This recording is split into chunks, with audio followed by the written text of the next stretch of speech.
Sa pinakabagong update ng Pinoy Big Brother Celebrity Collab Edition, isang hindi inaasahang tensyon ang lumutang sa pagitan ng mga housemates.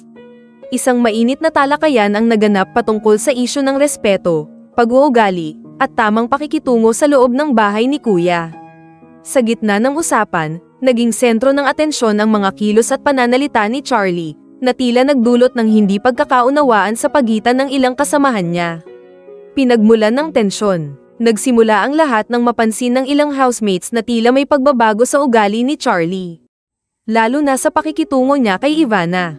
Ayon sa isang housemate, nagkaroon ng insidente kung saan tila nawalan ng respeto si Charlie sa kanila, na nagbunga ng sama ng loob at pangamba na baka lumala pa ang sitwasyon. Sa isang bahagi ng pag-uusap, nabanggit na minsan ay tila may alpha attitude si Charlie, isang palatandaan na gusto niyang patunayan ang kanyang sarili sa loob ng bahay. Ngunit ang tanong, hanggang saan ang hangganan ng kanyang pagpapakita ng kumpiyansa bago ito maituring na pagiging bastos?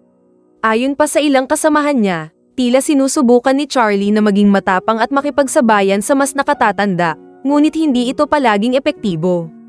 Ang ilan ay nag-aalala na baka hindi niya namamalayan na sa kanyang paghahanap ng respeto, ay maaaring nasasaktan o na-o-offend niya ang iba.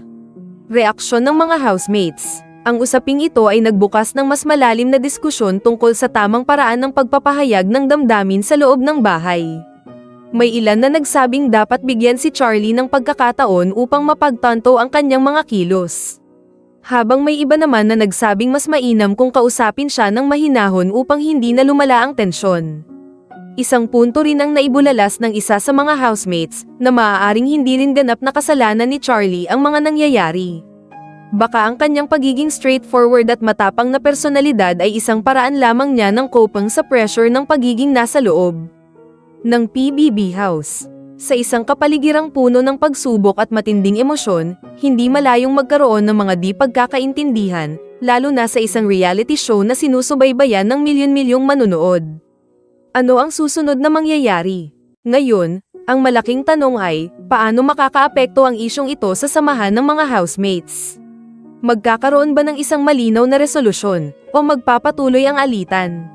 Bukas ba si Charlie na tanggapin ang feedback at baguhin ang kanyang pag-uugali, o ipaglalaban niya ang kanyang pananaw? Isa rin itong magandang pagsubok sa group dynamics ng mga housemates. Sa ganitong klase ng mga sitwasyon, masusukat kung sino ang marunong makinig, sino ang marunong magpakumbaba, at sino ang may kakayahang magbigay ng constructive criticism nang hindi nagiging mapanakit. Sa huli, ang Pinoy Big Brother ay hindi lang isang laro kundi isang eksperimento sa tunay na buhay, isang pagsubok kung paano makisama, mag-adjust, at umunawa ng iba't ibang personalidad. Patuloy nating susubaybayan ang mga susunod na pangyayari sa loob ng bahay ni Kuya at kung paano haharapin ng mga housemates ang isyong ito. Magkakaroon kaya ng bukas na usapan, o mas lalo pang lalalim ang alitan? Abangan natin ang susunod na kabanata sa PBB Celebrity Collab Edition.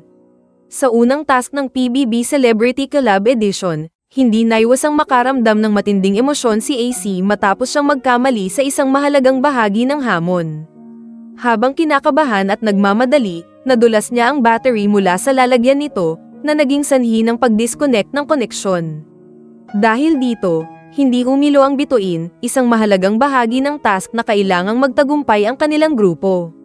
Nang ma-realize ni AC ang kanyang pagkakamali, agad siyang nakaramdam ng bigat sa dibdib.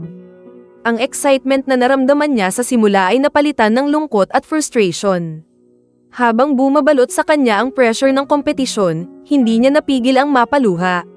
Samantala, napansin ng ibang housemates ang kanyang pag-iya.